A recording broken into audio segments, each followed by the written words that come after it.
If you're looking for a trusted and reliable source of news and information, check out my friends over at patriotpost.us.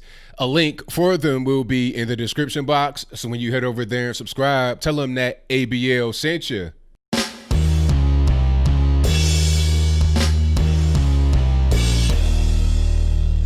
How's everybody doing? My name is Anthony Brian Logan, and today I bring you a recap of the most recent Democratic debate, this time held in New Hampshire, just a few days before their primary, which would be on Tuesday, February 11th, 2020.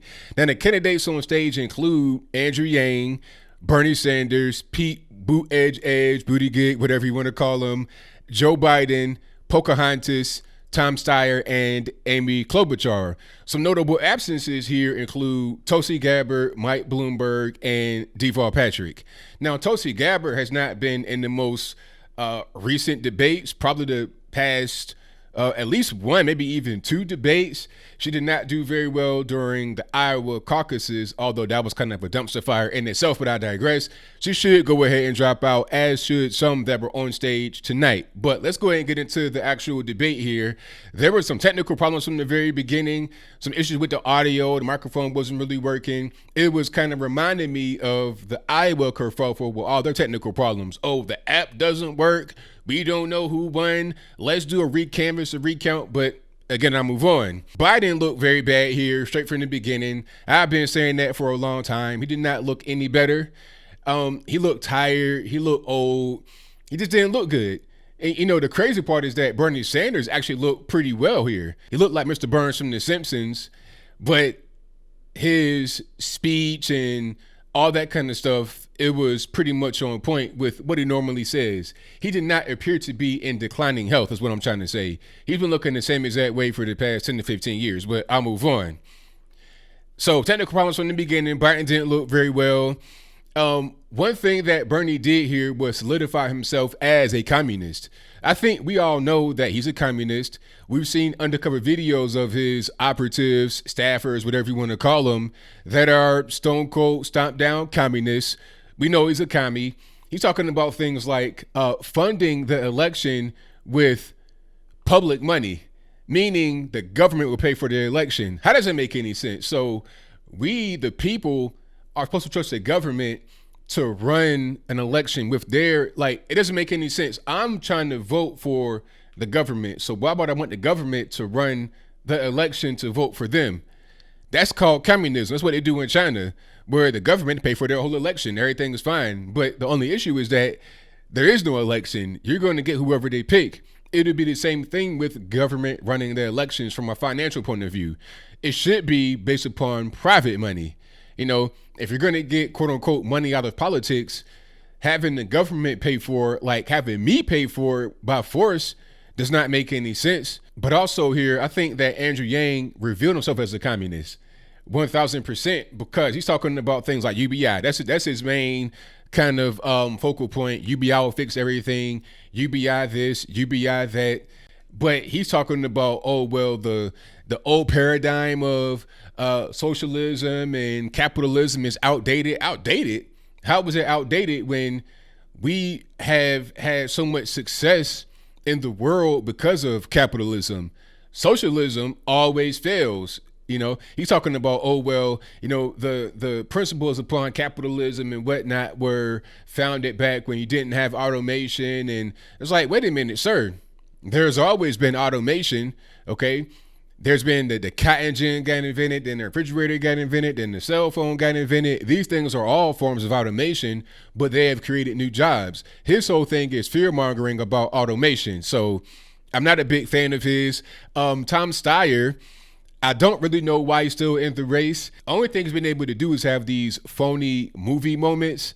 If you ever seen like a football movie or a basketball movie, they'll have like adversity all throughout. People get bad home lives, this, that, and the third. They might be getting beat all throughout the movie. And then at the end of the movie, it'll be one guy from the locker room and says, hey, y'all got to stop crying. We're going to go out here and we're going to win for coach. Then everybody screams. That's kind of what Tom Steyer did during the debate. It was super cringe to the 1000th degree for me. And that was pretty much all that he brought to the table. And then, of course, climate change. You know, they were talking about the economy or war. And he's like, well, the thing that really matters is climate change. I'm like, sir, all right, your little act here is kind of tired. Maybe you wanted to go to LA and be an actor, but I'm not really feeling your acting skills too much. So you should go ahead and drop out, do something else, but I'll move on. One thing I didn't like was, I think it might have been Yang talking about the phenomenon that swept through America and was responsible for getting Trump into office was a disease. It's like, well, I'm part of that phenomenon. I'm part of that movement. I'm not a disease. And I don't think anybody out there that voted Trump or that supports Trump now would like to be seen as a disease. And again, back to communism, a disease is a thing that needs to be eradicated. So what are you going to do to Trump supporters, people that are conservatives? Line us up and shoot us? Like, what are you really talking about here, Yang? I don't like Andrew Yang. You know, some of you guys like Andrew Yang, you like the whole thing about UBI, but it ain't nothing but welfare, because in order for you to get UBI, you cannot be on welfare programs like WIC, EBT, SNAP. If your WIC, EBT, SNAP benefits are the equivalent to $1,000 a month, you don't get UBI. But if it's like $800 a month, you get $200 in UBI. He's just basically trying to finagle the welfare money into a check so it's more easily abused, but I'll move on. They also were talking about legalizing all drugs. I think that might have been Yang and Edge. Legalize all drugs, crack, heroin, meth, all of that. Okay. Now, of course, when they were asked by the moderators, try to kind of like get around it. No, I don't really want to do it. There's still going to be a criminal element. I think it might have been Edge talking about there's going to be a criminal element, yet you won't get locked up for it. It might have been Bernie. It was somebody on stage that said that. I'm like, okay, if there's a criminal element behind using drugs, then how would you enforce that if you don't get locked up for it? I don't understand how that makes any sense. You know, it's like double talk. Yang was trying to say that he does not want to legalize all drugs, but on his website, it says legalizing certain drugs. I think it might have been opiates. So, I mean, the question that he was asked on stage, he was trying to avoid because he didn't want to tell the truth right there. He also proposes quote unquote clean and safe injection sites. So my question to Yang would be, do you get free crack houses as part of the UBI? You know, can you get the crack house key card on your UBI card? Is it how that works? But I'll move on. Not a fan of crack houses sponsored by the government. I definitely don't want to live anywhere near one of those. Imagine if you live, like, you could be in a nice little neighborhood or decent neighborhood. It could be low income or whatever. All of a sudden, the next day, here comes a government sponsored crack house. If you know, like I know, crackheads are not going to be in there just, you know, responsibly using their drugs. It's going to be all kind of crime and violence that centers around that particular crack house and inside of the house itself. Now, speaking of crime, violence, and drugs, Edge was really pushed by a moderator, and shout out to you. It was a black female. Her race matters. We'll get to that in a minute. She was really pushing him to answer a question about South Bend, Indiana, and why the black incarceration rate rose up when he came into office. You know, he was trying to avoid it at first, talking about, oh, well, the rate went down, you know, trying to do some like lawyer speak, you know, playing with numbers, but she was really adamant about it. He finally breaks down and says something along the lines of, well, we had to target gangs and get them on drug violations because they were also out there shooting and killing and really endangering the community. When he said that, I'm like, wow, really?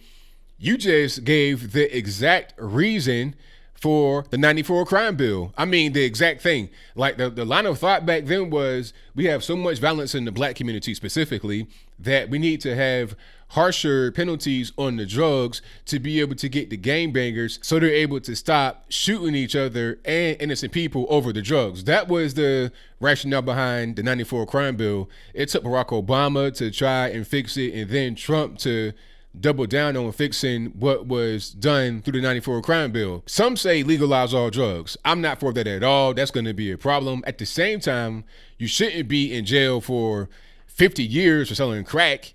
You know, it should be an appropriate sentence for the crime.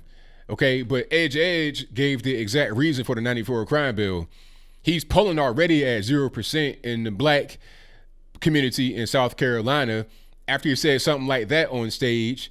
it might be even lower. But then again, Joe Biden wrote the 94 crime bill himself. And when asked, would he apologize for it? Recently, he said, no, I'm not. I wrote it. So what?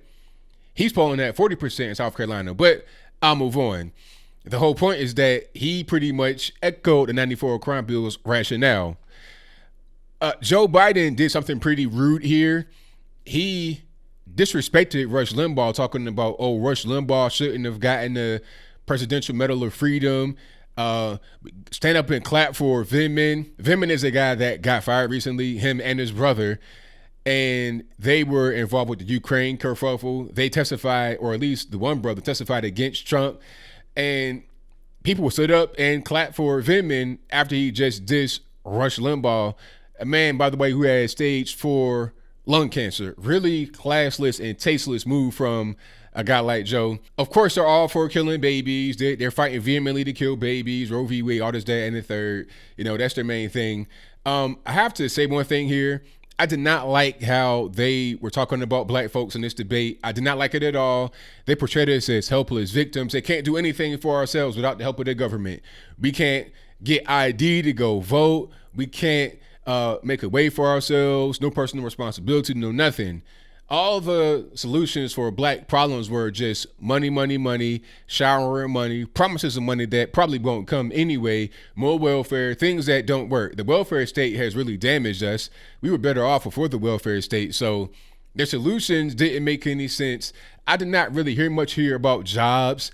You know, I think that would be really important. Jobs, job training. Education was mentioned here briefly, but the main thing would be jobs and job training. Let's get some of these blue collar jobs back in the inner city areas. Let's get some more trade schools and whatnot. Maybe they said that during the debate, but I didn't hear it. It was all about money and victimhood and racism. Bernie was talking about the country being racist from top to bottom. Meanwhile, he's on stage with an all-white cast of clowns, except for Gang Gang, who might just be eggshell color. I don't know, but I digress. The whole point is that they're talking about racism this, racism that. It was just all lip service and talking points. I did not like what they were saying. The main thing should be getting dads back in the house, 2 parents back together, getting rid of the welfare state. They didn't touch on any of that. They're talking about how likely black women are to be single mothers, but they didn't talk about why that is. Like, getting married before you have a baby is an important thing. If I were a Democrat, I would not really be enthused with their solutions and their outlook. I'd be like, man, things ain't really going too well and nobody has any hope. Overall, who won the debate? I don't know. Pick anybody. I mean, I guess maybe Klobuchar looked okay here. Pocahontas didn't really say much at all. And she even said so after the debate. She was like, well, I didn't really do well. I wanted to say more. She was pretty much just a flower plant on the stage. Biden performed the worst. Andrew Yang is a communist and revealed as much tonight or last night. Nobody really won. Of course, Trump is a true winner because for quite a long time during the debate, Trump was the main topic. You know, Trump this, Trump that. What about your particular goals? How are you going to actually get things done for the country, Democrats? I've not seen anything in any of these debates that would think, I've not seen anything in any of these debates that would let me think you guys have any clue about what you're doing or how to actually defeat Trump. It's going to be funny once it gets closer to the election time. You're going to see much more desperate pleas for attention and money spent on ads and all kind of corruption and whatnot. But at the end of the day, as I close, Trump is going to win again.